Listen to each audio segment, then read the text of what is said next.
Hi everyone.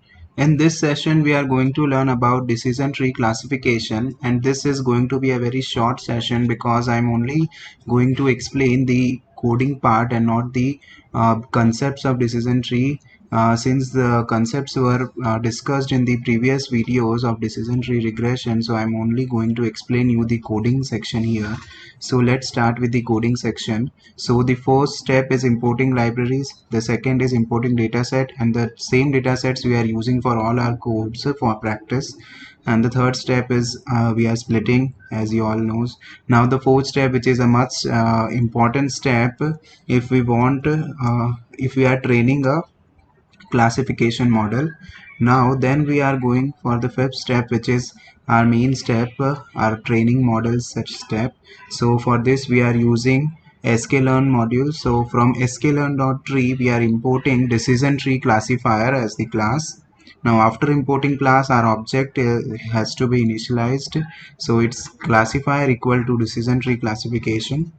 Now in this we have to provide two parameters. The first is criterion, and this is used for the homogeneous splitting of the data. As you know, in the concept section I told you about how the decision tree algorithm works by splitting our data sets into different regions. So this criterion parameter is for this purpose. And now the second parameter is random state, which I already explained. So now after initializing our object, we have to now fit our model. So classifier.fit xstring comma ytrim. So let's run this whole section from this to the top.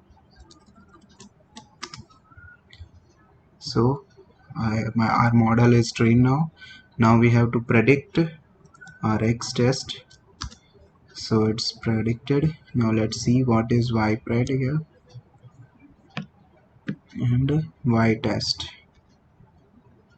So you can compare the correct and incorrect prediction years, and if you don't want to serve this and waste your time, then you can directly run the confusion matrix code and see what are the incorrect predictions. So as you can see, there are 6 plus 3 9 incorrect predictions. So our model is good than the previous models we learned. So this is all about decision tree classification. If you have any doubt, please discuss to us. Thank you.